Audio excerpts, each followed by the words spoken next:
Good evening. Welcome to APTN National News. I'm Dennis Ward. And I'm Melissa Ridgen. An inquest has been called into the death of a young Indigenous man who died earlier this year. In January, Winnipeg police shot and killed Chad Williams in the city's West End. Police were on the lookout for a man when they encountered Williams acting erratically. A foot chase ensued and ended when Williams produced a weapon.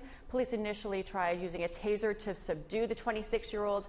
An investigation by the province's Independent Investigation Unit cleared the officers involved of any wrongdoing. A resident of Kanehsatake Mohawk Territory is now 6 days into a hunger strike. They are hoping to draw attention to a long-standing land dispute there. The hunger striker is requesting anonymity, citing potential online backlash towards their family. They are subsisting on a liquid diet outside the Kanehsatake Longhouse. Longhouse member Ellen Gabriel says that the hunger strike will end before it becomes too dangerous for the person's health. Until then, they hope it will bring attention to the unwanted development on their lands and prompt Canada to consult with the Longhouse instead of solely with local Kanehsatake Band Council. Well, I hope that there'll be enough support and attention to say that what we're asking for is not unreasonable, which is a short-term moratorium, to sit down and discuss with the title holders, which are the Longhouse people, the Haudenosaunee, on our lands and to have a say on what happens on our homelands and to stop development from continuing any further. We want to hear what you think. Here's how you can continue the conversation. You can send us your emails to news@aptn.ca. You can find us online at aptnnews.ca and on youtube.com/aptnnews. You can also follow APTN News on Facebook, Twitter, and Instagram for more Indigenous news. Today, 9 Métis locals and over 50 individual plaintiffs from northern Alberta and Saskatchewan filed a huge land claim that stems from injustices that go back 160 years. The claim states tens of thousands of square kilometers of land in northern Alberta and Saskatchewan are owed to the Métis people. APTN's Priscilla Wolf has the story. A large coalition of Métis filed a massive and historic land claim in federal court in Saskatoon today. The lead plaintiff, Jim DeRocher, president of Métis Local 21, says this day has been a long time in the works. Well, I have waited a long time for this to arrive. A day where we will finally have an opportunity to challenge the script system in the Federal Court of Canada and in the Court of Public Opinion. The lawsuit states the plaintiffs are seeking redress for wrongfully being deprived of land dating back to the 1800s. DeRocher says the script system promised 160 to 240 acres of land, or dollars for purchase of land, to every Métis person. However, the Métis did not benefit from the land and money script allocations. Even with Section 35 of the Canadian Constitution and the UN Declaration on the Rights of Indigenous People, we remain without a land and without a resource base. Ron Quintal, president of the Fort McKay Métis community in Alberta, says the traditional Métis land in question is about 120,000 square kilometers, and a lot of it is oil sands land. Quintal says the timing is right because they want to sit down with whoever forms government. The Métis people of northwest Saskatchewan, northeast Alberta, have come together for the purposes of making a call to government, whether it be the Liberals, the Conservatives, the NDP, whomever may form government.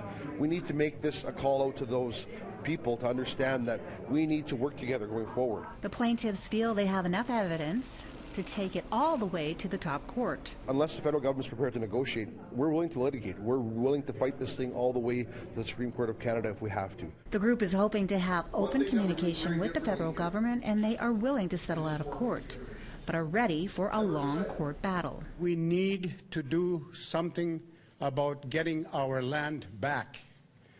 The control of our land. Our resources are disappearing from us, and we are getting nothing in return. Priscilla Wolf, APTN National News, Saskatoon. We've got highlights from today's In Focus, looking at the perpetual housing crisis facing Indigenous people on and off reserve. That's coming up after the break, and here's a look at tomorrow's weather forecast.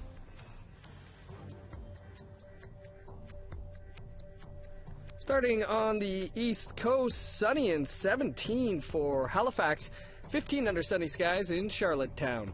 Sun's out in Nain with a high of 9, 11 under sunny skies for Cartwright. Rain in Montreal with a high of 9, rain and 11 for Saguenay. A soggy day for Toronto with a high of 11, 10 and showers for Ottawa. Rain-snow mix for Thunder Bay and a high of +7, +5 into Lookout. +4 for Puckatawagan with rain, 4 and partly cloudy for Thompson.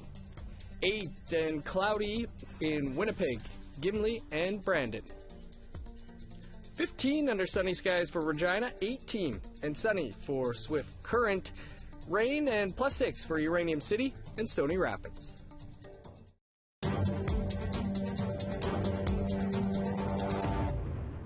The Canadian Council for Aboriginal Business has been asking the federal procurement for Indigenous businesses to be increased from less than 1% to 5%. That would mean more than $1 billion pumped into the Indigenous economy through increased government contracts to those businesses. Yesterday, I spoke with JP Gladue, President and CEO of the Canadian Council for Aboriginal Business, about how this would factor into the federal election. JP, we had you on APTN in Focus last year. You had said it was on your wish list to have 5% of government contracts go to Indigenous businesses. How did this make its way onto the Liberal platform?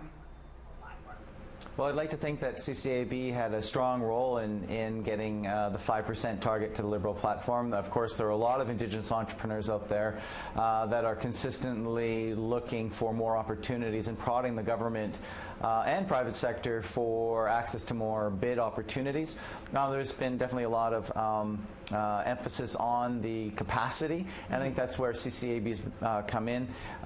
We had talked about our cutting-edge research, which is the best in the world on an Indigenous business economy, and it's one of the things that CCAB does really well.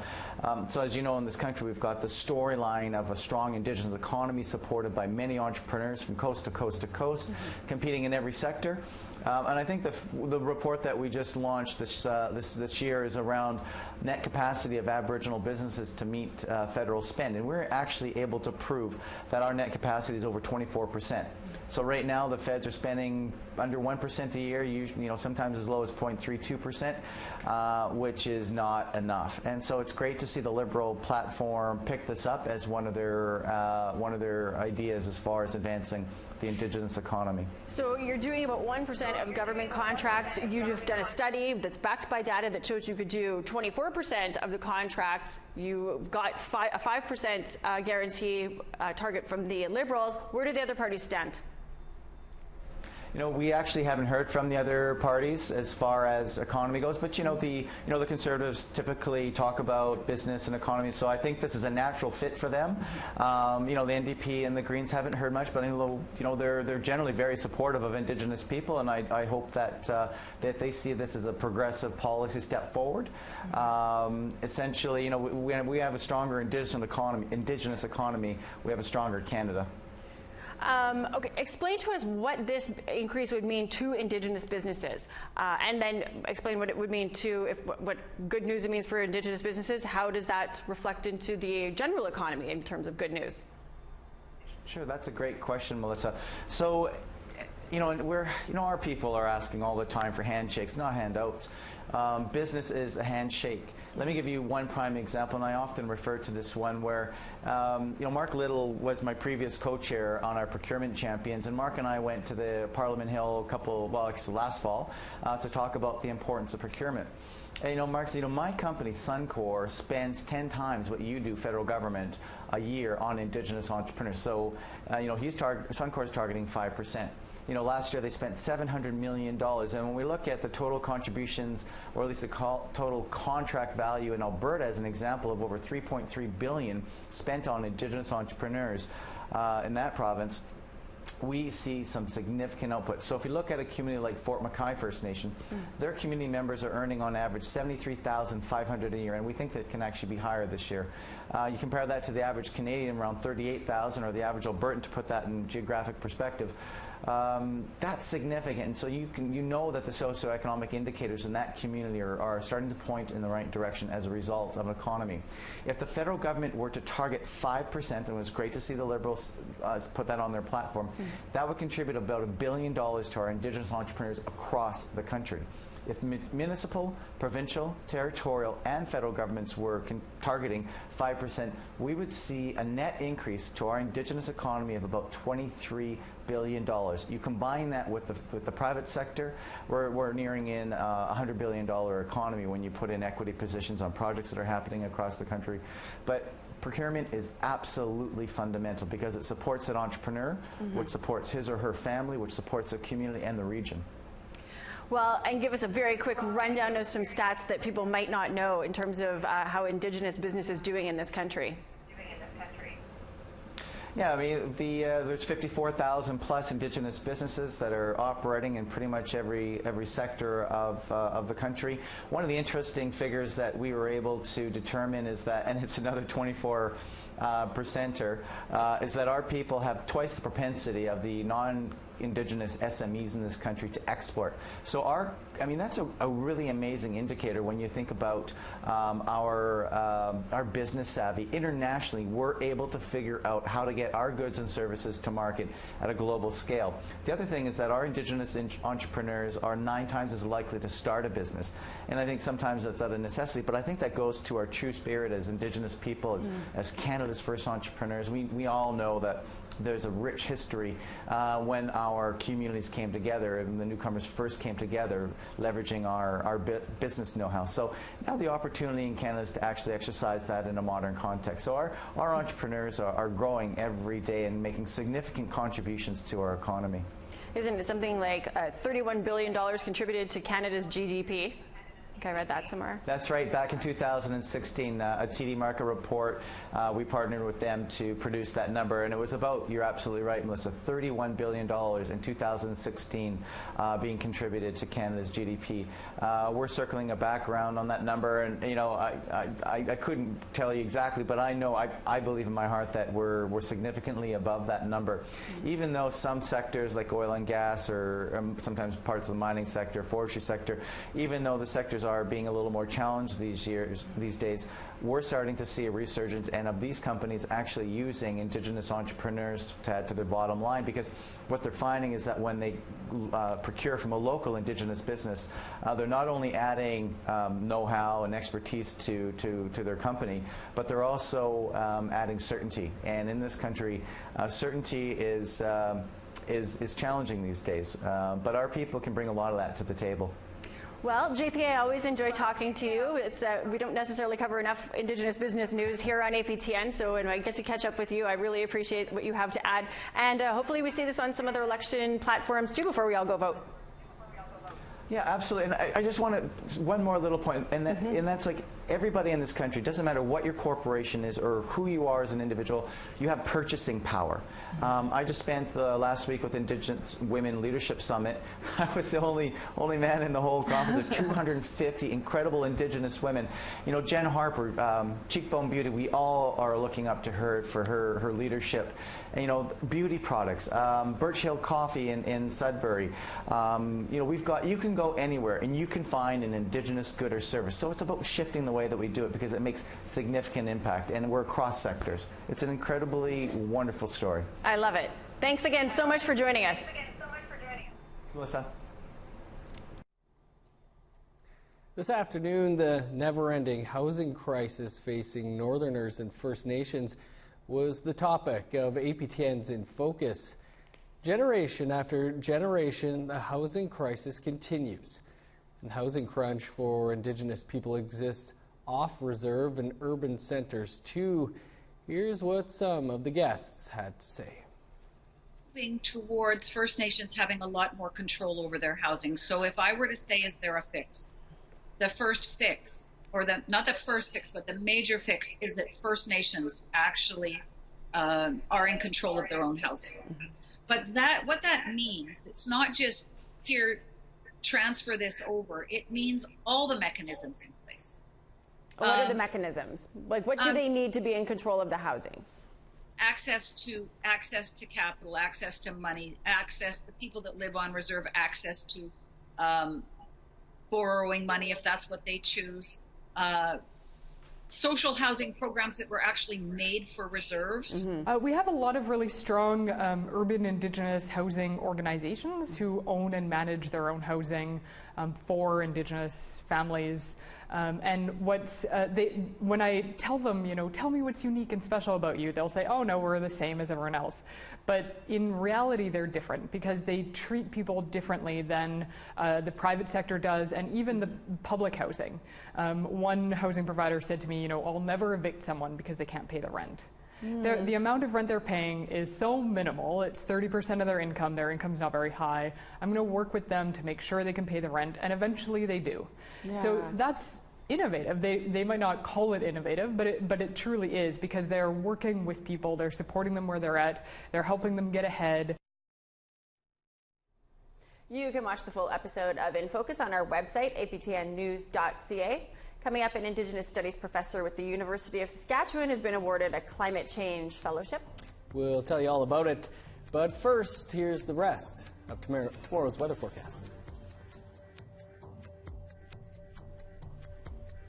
Picking back up in northern Alberta, plus 12 and sunny for Peace River and Fort McMurray, 11 in Grand Prairie, 18 is the high for Medicine Hat under sunny skies, 13 in showers in Calgary, showers and 12 for Victoria, Vancouver, Campbell River and Tofino, sunny and 6 for Dease Lake, rain and 10 for Prince George, -6 with snow for Old Crow, plus 4 and snow for Whitehorse. +1 with snow for Trout Lake, Fort Simpson, Wrigley, and Norman Wells. -2 with the sun out for Sax Harbor. -4 for Pawlatuck. -2 and snow for Baker Lake, 7 below. Sunny skies for Repulse Bay. -9 and snow in Resolute. -9 under sunny skies in Arctic Bay.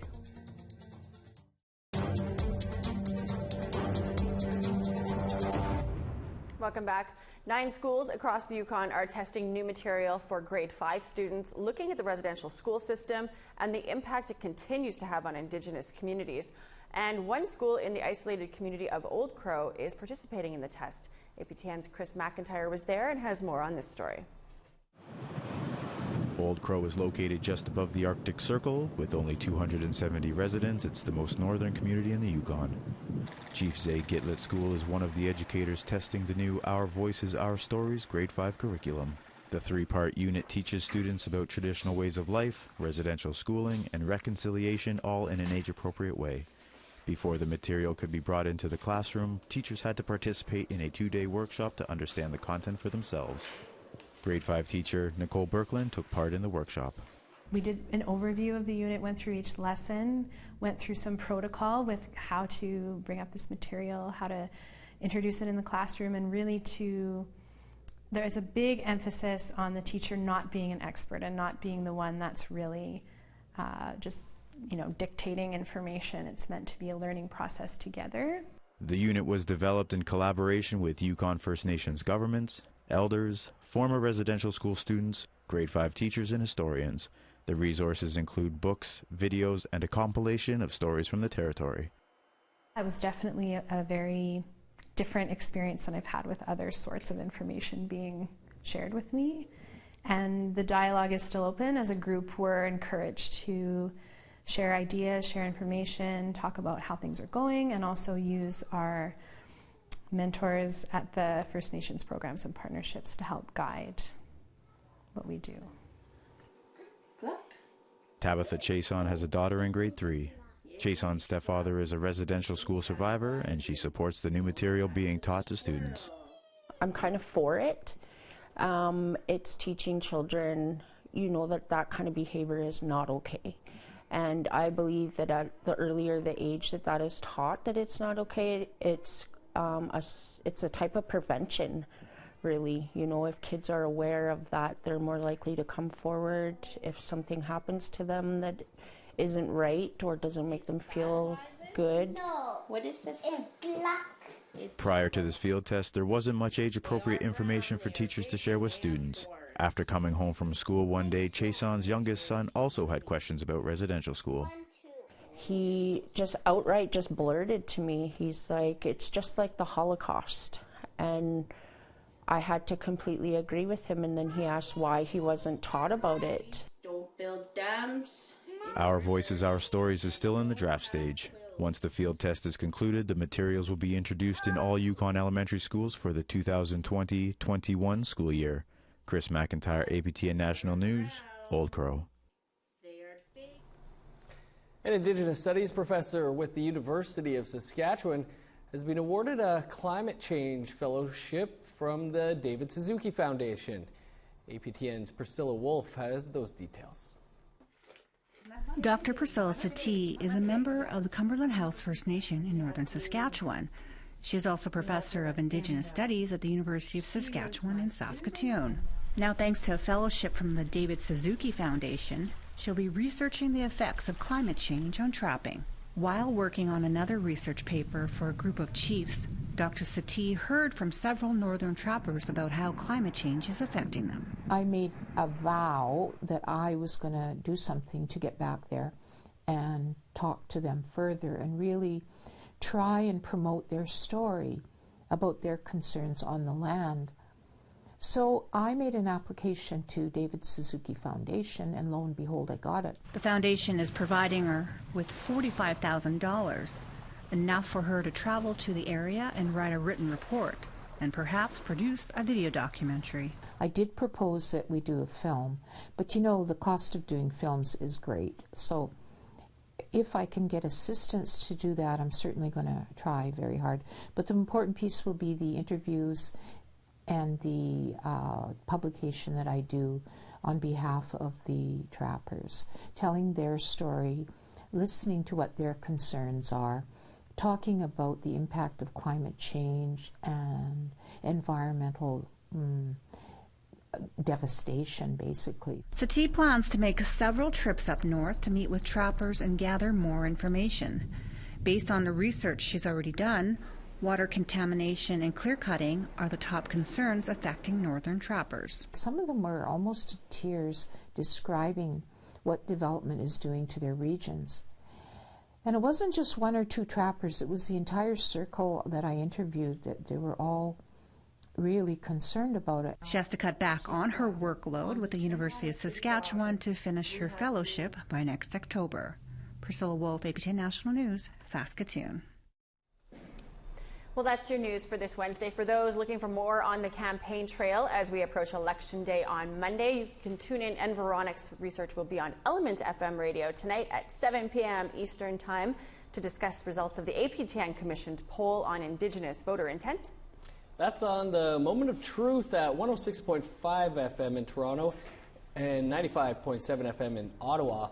And following that, Element FM's Parliament Hill reporter Caroline O'Neill will be on to discuss the latest in election developments.